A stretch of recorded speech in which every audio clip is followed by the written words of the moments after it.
Today I've come to Norfolk Botanical Gardens to see what's in bloom and to learn a little bit about the history.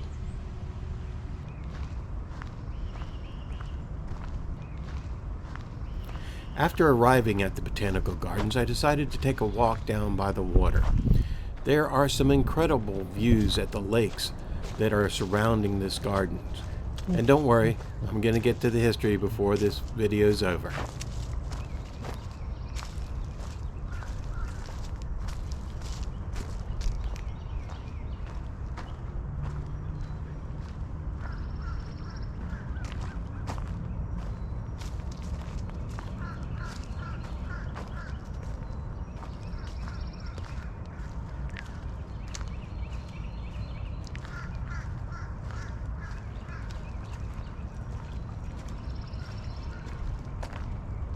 Well, I've climbed the NATO Tower to get a better view of the gardens. From up here you can see all over the place. And I'm looking down at that pond of water and there's something swimming around. So let's go take a look.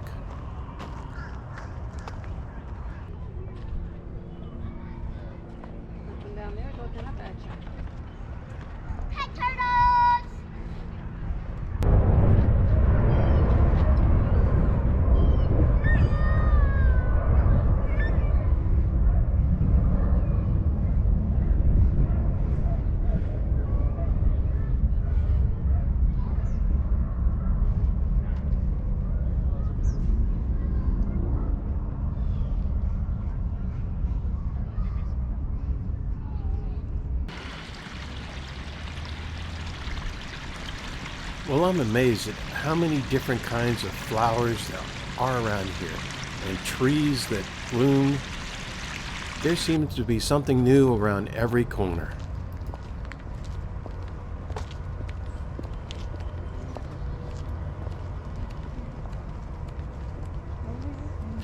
I even found a walk that had statues amongst the gardens.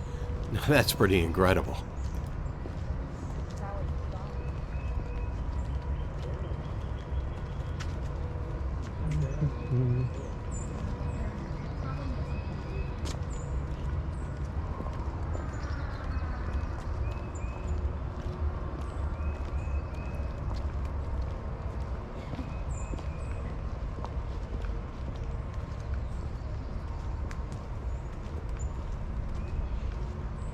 I'm over here at the Beehives of the Botanical Garden.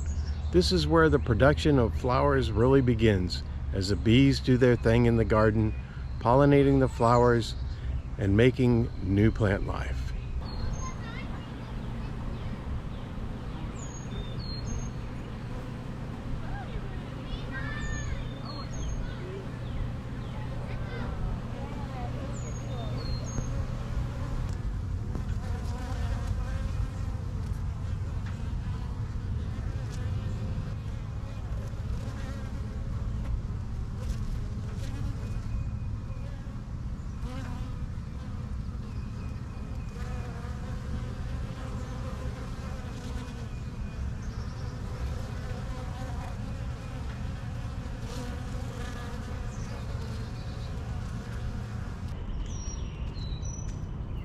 Well, once again, I find myself down by the water. Can you tell I like being by the water?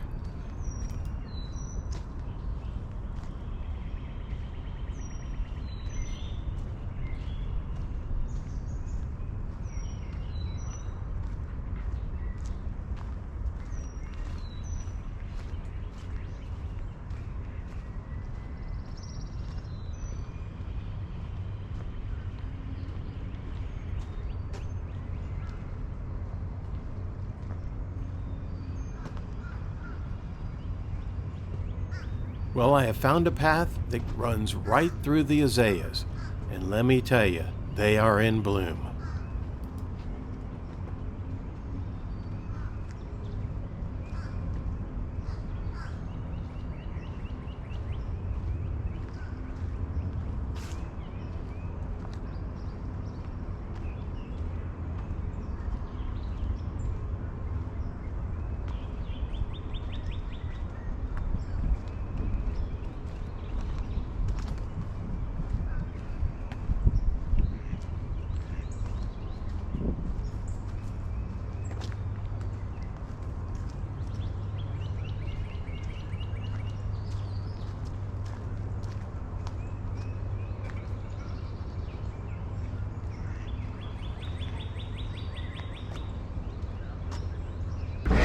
Well, it's time to get on the free tram to see what he has to tell us.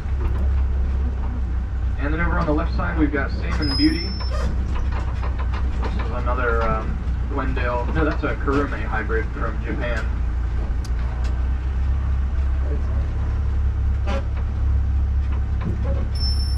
And then after that, on the right side, immediately next to the road, it's going to be Korean Pukanonse, which is one of my favorites, partly because the name is just really fun to say, Pukanonse. And then we've got more of the native azaleas on the left side there. So there is a pretty distinct difference in how those flowers look versus the flowers of the non-natives, like this Kirin azalea on the right side. Now overall, azaleas are part of the scientific rhododendron family, which actually encompasses all plants with the common name rhododendron, as well as the plants with the common name azalea. So all azaleas are actually just a type of rhododendron, but not all rhododendrons are azaleas. It probably would have been better if it decided to name the scientific family something different than the common name for rhododendrons, because that can get a little bit confusing. There's one coming up on the left side, which has a little bit bigger flowers than some of the ones we've been seeing. That's all a Carla hybrid called Sunglow. And then after that, the shorter bushes with the smaller white flowers. It's a variety called Hardy Gardenia. It's still an azalea, but it has flowers that look a lot like a gardenia.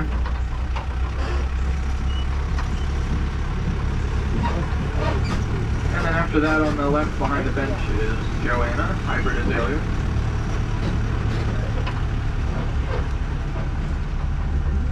So if you are looking to put in an azalea or a rhododendron in your backyard, both of those can make pretty good privacy hedges or options to cover up a fence line, especially the evergreen types. Just make sure that the zone rating for the plant that you're purchasing matches up with the zone rating for where you live. For instance, here in Norfolk, we're in zone 8B, which is about as far north as you can get and still be able to plant subtropical things outside. Even if you go up on the peninsula towards Williamsburg, you won't be able to plant things up there that you would be able to plant here.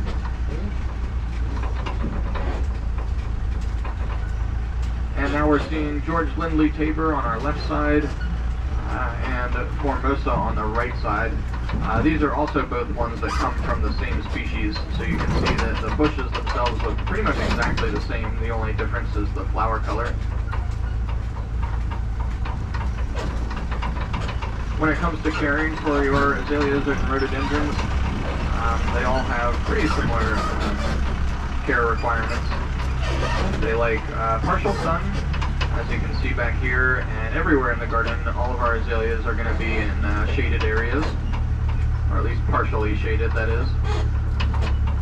And they also like well-drained soil. You don't want to have their, they don't like having their feet wet, so you probably don't want them right down by the water. A way you can help with drainage in your soil is to give them a little mound of mulch or straw surrounding the main trunk. You don't want to actually cover up the trunk though, because that can sort of suffocate it and stunt its growth. And we see another Japanese Kurume hybrid on the left side called Snow. And then history of the garden. We've been open to the public since 1938, having been founded as part of the same Works Progress Administration project as our next door neighbor, the Norfolk International Airport.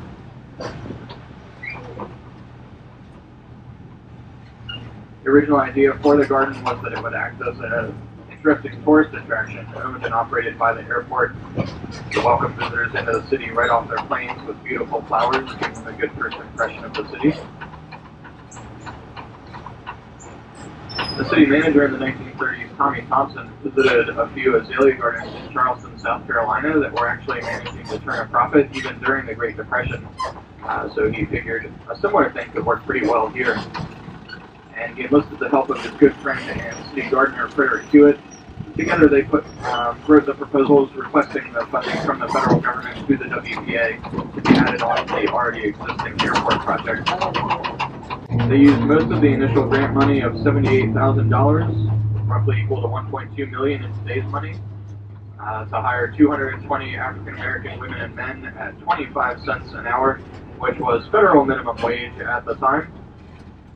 For reference, if you scale that up with inflation to today's money, it would actually be worth more than our current federal minimum wage and have more buying power, which I've always found kind of odd given that it was a depression back then. As we got more of this George Lindley taper on the left side here.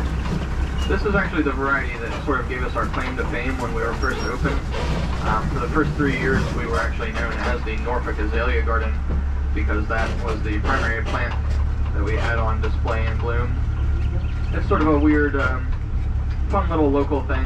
The garden was only ever called Azalea Gardens for 3 years, and yet people that have lived here for a long time often still refer to us as Azalea Gardens, even though it's been 80 years since we were called that. Now, if you want to learn more about the garden's unique history, you can head to the Mirror Lake portion of the property, which is number 1 on the map.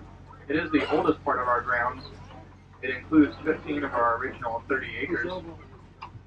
And there's a statue in there called Breaking Ground, bronze sculpture in the WPA Memorial Garden, so you can learn a lot more about how we got started.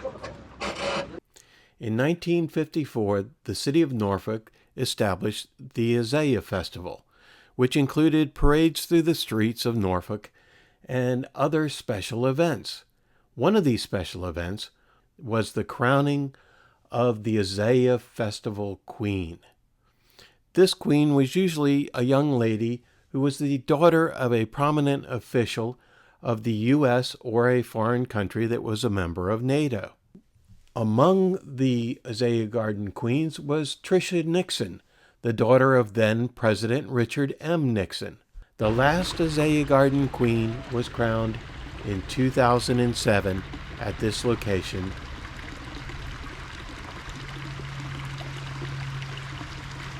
I hope you've enjoyed the Norfolk Botanical Gardens. Goodbye.